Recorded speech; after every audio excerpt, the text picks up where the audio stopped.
Hey, what's up everybody? Prospector here with Watcher of Realms. Welcome to the channel. Today we're checking about whether or not you should summon this Friday or Saturday. Anyways, without further ado, let's dig in.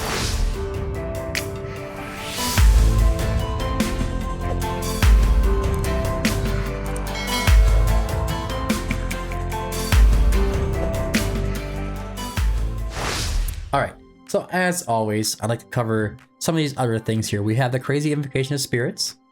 This is going to be a 2x chance for a legendary. These work really well if you're super early game. I'm talking like the first week or two, right? These might be the place you want to go just to try to get yourself some legendary units. And this might be your best bet versus targeting. It's really up to you in the end, but I prefer, especially in the first two weeks, maybe even 4 weeks. It really depends. You get epics. This is going to help you with the epics and everything. You're going to want to do this, okay? And we have the Crazy Divine Summonings. Same story. Same exact story. Unless there's a very, very specific hero that's on the Special Divine or Special Invocation Spirits. Or in a Special Ancient Summoning as well. So, with that out of the way. If you're a Kraken and you want any of these heroes, you're going to summon anyway. So I'm not really going to cover you. Thanks for supporting the game. We love you. But at the same time, I do need to cover the mid game to, I want to say mid to late game. That's where it's always going to be. At the mid to late game, the end game players, typically they just summon whenever they want to summon. They know what they're doing. But mid to late sometimes have a question. Alright, so Special Divine Summoning and Special Invocation Spirits. These are your banners, heroes right here. We have Hollow, we have Livian, we have Mari, we have Micah, and we have Setram. Alright, so Setram is the first one I'm going to call out here. Seems a bit underwhelming at first. And he kind of does get that way at some point. Really early on, you're going to note that Setram is really good for like trying to cross those shields in the guild boss. Nightmare 2, Nightmare 3, Nightmare 4, whatever it is. You just wait till the shield pops up, you activate Setram, and he just deletes it, okay? And that's what he's kind of all about. Also on his ultimate, he has the ability to increase his crit rate. So you can build him with like 82% crit rate, I believe it is. I'd have to look, but yeah, it's somewhere around there. It's really low. It might be even lower than 80%. And when his ultimate activates within that amount of hits, I guess like 20, he maxes out his crit rate and his ultimate just goes wild and he increases his damage for you. He does extra damage to shields. That's why he works so well with that. He's also infernal, and he's going to be a marksman infernal hero with piercing, right? So that being said, when you pair him with Pyros in the mid to late game or early game, whatever, he works amazing for that. Now, am I going to say that you should crank to try to get yourself a Setram? Not exactly. I would prefer that if you just let it happen when it comes to Setram. I think he's great. I think he's very useful. Now there's another scenario. If you're doing really well in Nightmare 4, trying to push into the Abyss 1. My 60 to 65k team on Abyss 1 does amazing, and his Setram is there. Okay, so he is an Infernal squad. If you're running a Soul Cadence, and you got an Infernal team on there, you end up with too much magic damage when it comes to Soul Cadence. You're using Soul Cadence. So you want to have more physical DPS. That 5th shield is going to be hard for you to get by, and Setram is the answer. So he's going to boost up Soul Cadence, or Focus Fire, I think it's called. I can't remember the exact name. Pyroblast, probably. He's going to boost that up because they collect all the energy from all the highest, or the 3 highest DPS units on the team. It might be the wrong number too, but then he hits the boss and it helps break those shields. But at the same time, Setram can help you out physically with the physical shield on phase 5. It's going to help you get past that. Well, really any of the phases. Got that shield piercing ability. Now, so he can help you out with that a lot. Mine's A5. I've always been spoiled with this. There's a good chance that I'm a little bit biased.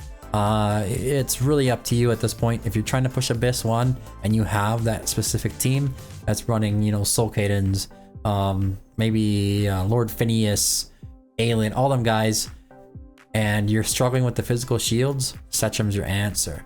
Okay, the other option would be something like a Lucius, which we can talk about in a minute. We also have Micah, same story, except that Micah is going to be doing magic damage, so she's not going to be able to help you out in the physical shields like Setram can. Setram's adding burst damage to Soul Cadence, and then adding physical damage to the physical shields and the physical phases. And then we have Micah here, who's going to be pure raw magic damage. So there's going to be a lot of burns. It's going to be a lot of ignoring the magic resistance, which is great. If you're struggling with the magic shields, maybe you want to go for it, try to get yourself an extra Micah. We did get a copy of her free, and now she's actually in the normal summoning pool, so we can actually kind of summon for it. About the way the event goes, during the event, the designated hero will enjoy a 20x drop rate. That's pretty much the gist of it. And on the special invocation of spirits, it's going to be the same exact thing. Friday is going to be when this starts, which is very typical. Now there's one little sneak event here for the Eclipse Divine Summoning. So that's going to be your legendary skill crystals, or legendary summoning crystals, sorry. And it has a little bit of a caveat. On this banner, we have Lucius. Right there's Lucius, right? I was just talking about him. During the event, drop rates for all legendary heroes are doubled. So your divine summons have a chance for 2x drop rate. That might be why you want to skip that crazy divine summoning and wait for this. Also, designated heroes on this banner will enjoy a 20x drop rate. So we have Zeras, Razak, Lucius, was there a Tazara, then we have Cyclone, and then we have our boy Titus. As far as the epics goes, every single one of these epics is very, very low tier. So you're not going to want to summon on this to try to pick up these epics. Unfortunately, when you summon your divines, you're going to get a lot of these, okay? So you got to accept the fail that you're not going to get any of your nice epics. There's a really high chance you won't, and you'll pick up these instead. Now, Zeras, AoE god, single target god. He does really good for a quick burst damage, but for long sustained fights, you're not going to really want to bother with him. But he does amazing things in arena. And that's where he kind of really sticks out. It's going to be like an arena thing. He's going to have these summons, Souls of the Damned, and they're all going to attack a target doing AoE damage. It's pretty wild, to be honest with you. It's hard to explain. Every single time he uses ultimate, though, he has one less summon. So that's why I say, like, the longer he's out on the field, the worse he gets. Now, I wouldn't break the bank for Zeras, but if you got him, you shouldn't be disappointed. He's fun to play with. He's cultist, and he works well with his faction as well. We have Razak. This is probably going to be like the most disappointing hero on the banner as far as legendary goes, but at the same time, I've always kind of really enjoyed my Razak. Some people really don't. He does have a bond skill that you can work with Captain Reeve, where EXP obtained through battle is increased by 5%. This applies when Razak is in the team, not on the field, just in the team. So if you're going for experience, just put Razak on a team in the roster, and you're gonna get yourself an extra 5%, okay? It's very useful. But he also has this like massive hit here, a 1000% multiplier. When he hits, he deletes. And it really depends on what you're trying to do. But you can see the range is really far. That could also be very useful for Gear Raid 3. Up to 21, not quite sure it holds up that well at all on 22 or 23, or especially 24. But it does help you get the Gear Raid 3, 19, 20, and 21 completed. He covers the left side. Just great. I don't even know what else to say about him. He does do some control, and I think he drops defense as well. Good unit, but yes, you definitely don't want to be trying to summon extra special for him. Lucius, on the other hand, Lucius does really well in Abyss 1, and he's going to help you a lot in Apocalypse 1 and 2, whichever one you are on. He has the ability to remove buffs from the target that he's attacking, so Apocalypse 2, you especially want to get those Aegis buffs off, but there's more to him at the Awaken 3. In the Awaken level 3, during the ultimate, Pursuit inflicts the stun, so that's going to help you with the stuns on the Apoc 2 boss, and then he has damage reduction of 20% as well. This damage reduction is what makes him pretty useful in Abyss 1. He also does a lot of damage. You don't have to worry about changing or altering him at any point in time. You just kind of let him sit there, and he just does all the damage, and he puts this damage reduction on. He's great. Our Yeah, damage minus 20%. It's very nice. You shoot for the A3. If you're not shooting for the A3, then you know, you can work on it as you go along.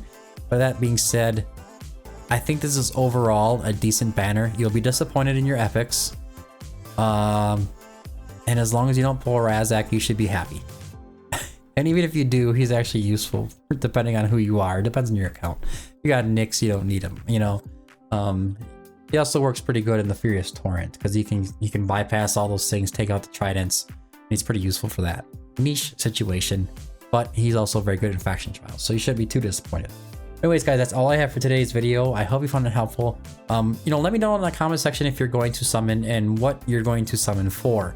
I'm kind of curious what everybody's doing because I could use some advice as well.